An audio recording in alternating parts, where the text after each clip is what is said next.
I am a son of Lebanese parents born in New York. My identity is often questioned. I'm from Israel, living in California. We basically grew up very assimilated. Pinanganak ako sa Pilipinas. ببيان بلبنان من عمر السبع Me سنين. identifico como Latina. אני ליאור, אני ישראלי.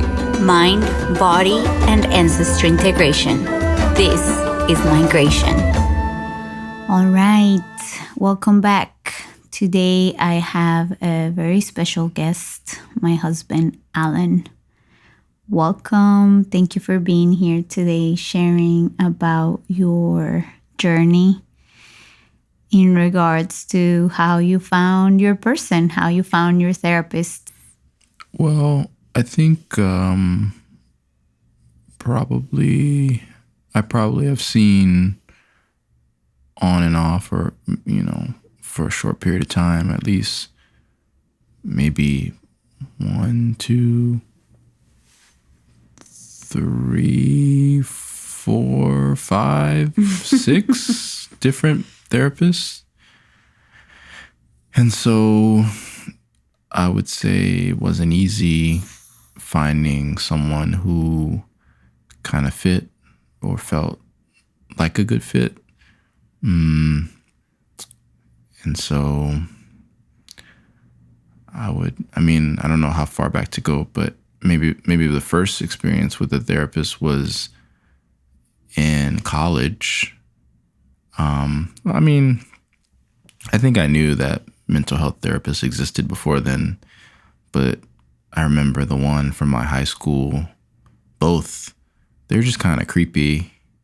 And I don't know, I just didn't get a good vibe from them. Although there was this other lady who I'm still friends with, actually. She was the middle school counselor.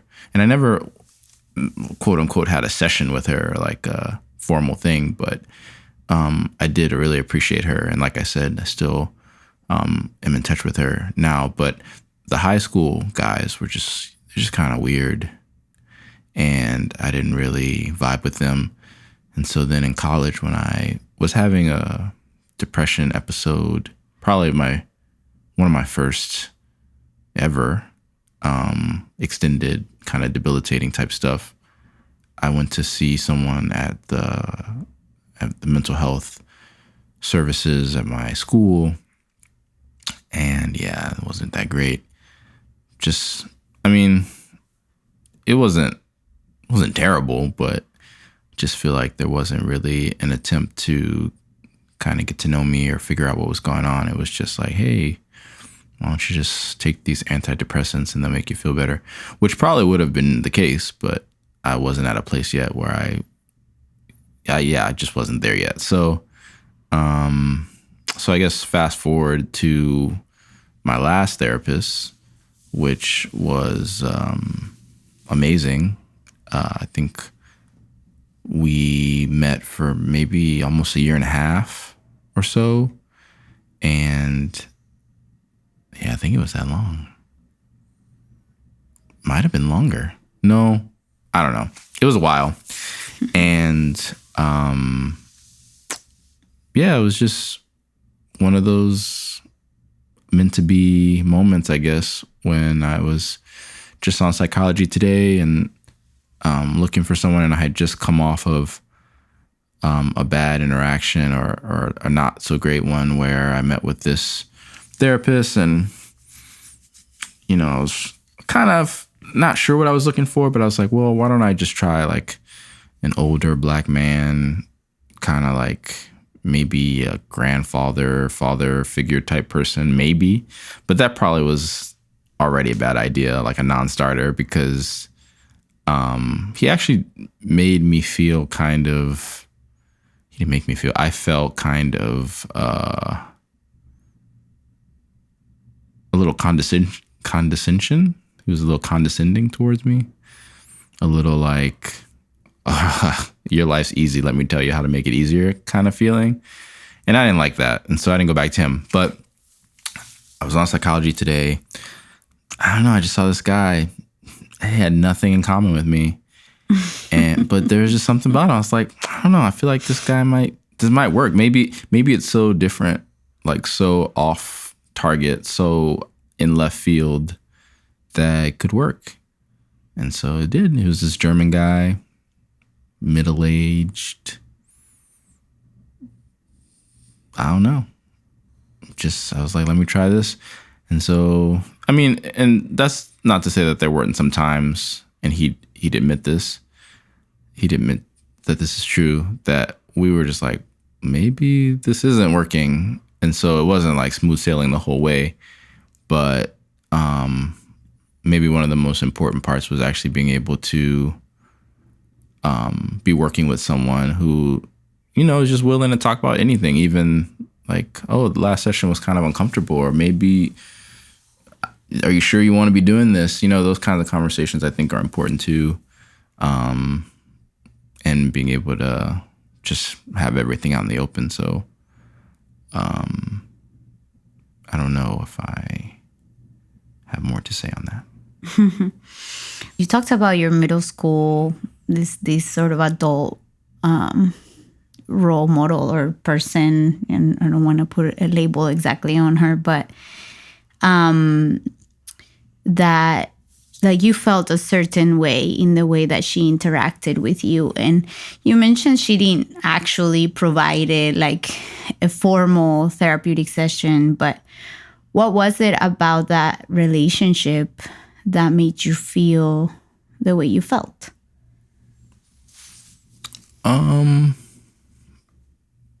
I mean, I don't know if I know exactly, because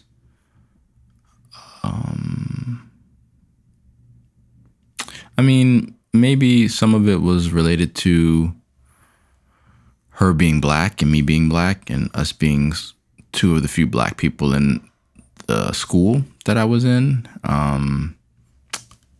So there was that. I think that was a part of it.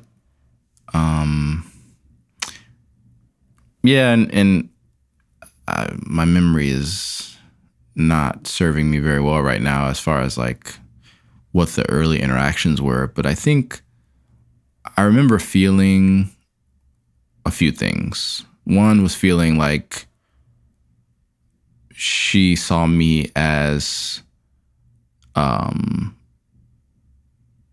do you say? I don't know. Yeah, it's hard to kind of figure out because, well, let me just describe what I'm thinking. She has a son who's younger than me, and at the time was also at the school. So a Black kid in this white school. And I think he probably was in elementary or something while I was in middle school. And so I think she saw me as a potential mentor figure for her son. And so that felt good, where an adult looks at you and sees like, hey, like, I like how you're going about like, navigating this environment so much that I think it would actually be helpful for someone else. And so I think that was cool. And again, I can't figure out how to describe exactly what that was, but maybe she saw in me like qualities that were really positive and could be helpful for other people. So I think I appreciated that. And I think the other thing was just, she just treated me like, I wouldn't say a peer, but, just like, I think there's sometimes that like adults kind of talk to young people, especially if they're younger than high school or middle school, just like kind of talk down to them, like, oh, you're just a kid. You don't know anything. You're stupid, whatever. And I know just for me, that really turns me off. Like when I'm interacting with someone, to this day, if I feel that, it's like, I don't want to interact with you. And I could even trace that back to when I was a kid. When adults would kind of come at me like that, I don't know. It just really turned me off. And so I remember from the get-go, she never really interacted with me that way. Saw me as a person, even though I was younger, significantly younger, just a person who had valuable thoughts, ideas, things to say. And that was cool. So, and I think some of that is like connected to another thing that I think is really helpful. It's probably a good attribute in general, but also good for like a person who's a counselor or therapist, is just someone who's curious, like they ask questions or like you'll share something with them. They'll be like, oh, that's interesting. Or, like not in a way that's kind of like, oh, no, I have some like dirt on this person, or I'm just gathering data, but more just like, oh, this person seems genuinely interested, or kind of curious. And I remember actually this came up a few times with my therapist where, in his role as a therapist, he's not really there to be my friend or like, the relationship's kind of specific. But there are moments where I'm like, I think this guy likes me. Like, I think he appreciates me as a person. And he would tell me that sometimes, like, Alan, like, you're an interesting person and you think interesting thoughts. And so I think that for me, that felt authentic and felt like it came from a genuine place. Maybe it was manipulative.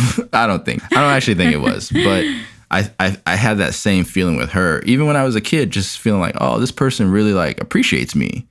And it's sad, but just kind of the way life is, that's not always the case when you interact with someone in authority or interact with someone, even, if it's not like a power thing, if it's just peer-to-peer or interacting with like a therapist or someone who's like trying to help you, just having someone really just like, they're just present for you is really, I think, one of the reasons why I appreciated her. And I see that kind of connection in other therapeutic relationships and other relationships that were really positive. I take away from what you said, being present, being respected, being seen as qualities that you were also looking for in a therapist, based on the experience where you did not feel those things and chose not to continue with that therapist. You talked about, your first sort of very earliest experience and then your last experience. And you mentioned that there were 5 or 6 in between. And I'm curious if you could share what those experiences were like, and maybe you can highlight some of them or share about all of them. My hope is just that for whoever is listening, if they are just getting started in looking for a therapist, or maybe they are thinking about giving up because the journey just doesn't seem to be very fulfilling, or they're not finding what they were hoping to find. If you could just share some of those experiences and what made you want to continue seeking a therapist, even experiencing those things. I mean, not all of the situations or, whatever were under my control.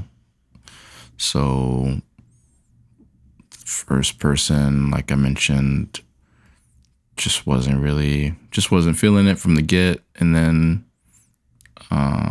second person was actually just a friend of mine. We would meet during lunch on his lunch break, once a week. And I just moved to another state, so couldn't really continue doing that. Well, I guess we could have. But, I mean, I also would kind of come out of these more depressive states, and then I'd be like, oh, I'm fine. Whereas that probably would have been the best time to actually find a therapist and see a therapist. But I didn't know that at the time. And so I moved, and then I started seeing someone else. And then he had to step back because I think they were having a baby or something. Like, he just, for personal reasons, family reasons. And then I started seeing another person, but he was a student. And so he graduated and had to move on. And then I saw the other guy who I mentioned. I was like, yeah, not really feeling it. And then probably, what led me to keep trying usually was like feeling bad again, and having had a combination of good experiences or decent experiences, and no, probably, you know, I had some good experiences in there. And then just encouragement from you as a mental health believer, mental health therapy believer, to keep pursuing that as a path to health. So I have one more question for you that I know a lot of people, ponder upon, and it's financing mental health. What made you, or how were you able to finance your mental health? What route did you choose, and how come you chose that route? Oh, well, at the time, I was working, so there was some discretionary income we had to put towards therapy. I think what kickstarted it though was another friend of mine. She just sent me $1,000 and she was like, "Look, you just go to therapy, man." And I think just seeing other people willing to invest, friends willing to invest in my mental health, was encouraging and kind of like lowered that barrier of like, oh, well, it's too expensive, I can't do that.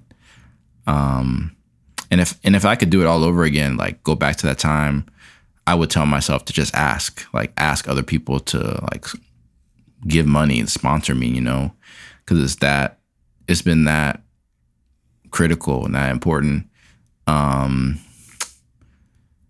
So yeah, you know, I never really thought too much about or like stressed too much about the money, because like I said, we had the income, but you know, I wonder that, you know, if it did make sense for me to get back in therapy now, kind of like I said, just asking around. Back then, I didn't really look too much at my health plan options because it was rumored that you basically, like, unless you're like really severe, they just kind of send you to a group, and I wasn't really interested in group at the time. I just wanted one-on-one. And so, but you know, different health plans, more and more, especially, you know, post-pandemic, health plans are really investing in mental health services. So your like insurance might have some option. Sometimes therapists take insurance. Mine didn't take insurance. And yeah, I mean, and I'm not really about like wasting a ton of time trying to like figure out how the system can help, because I just remember being on the phone with my health plan and yeah, just waiting on hold, like trying to talk to somebody. And then at the end of the day, like they're like, nah, it's out of network, whatever. So I don't know. I think, and you might agree with this, like part of my personality is like, if it's really important to me, if it's a priority, like I really don't care how much it costs. And so it kind of became like that a little bit. And I don't know what the secret is, you know, like at the end of the day, it still was what, $140, $60, $100 some a session for an hour. So it wasn't cheap. It never felt cheap, but it did feel necessary. And so just like I'll go get a massage, just like I'll go to a chiropractor, just like I'll go, you know, to the pharmacy. It just felt like, well, this is an investment in myself that will pay off over time. So it's worth the money. Well, that's really helpful to hear your journey. And I don't know if there's anything else you want to add for anyone who might be listening to this. Well, I mean, I tell my friend this. He was actually here recently. And, you know, I was just encouraging him to talk with someone because, you know, the further along in life I get, the more I see that it's really helpful. It can be really helpful when you find the right person, because otherwise life can, for me personally, but I think some other people I talk to probably relate to this. You just feel really alone, especially when you're not feeling well, especially when you're mentally not feeling well.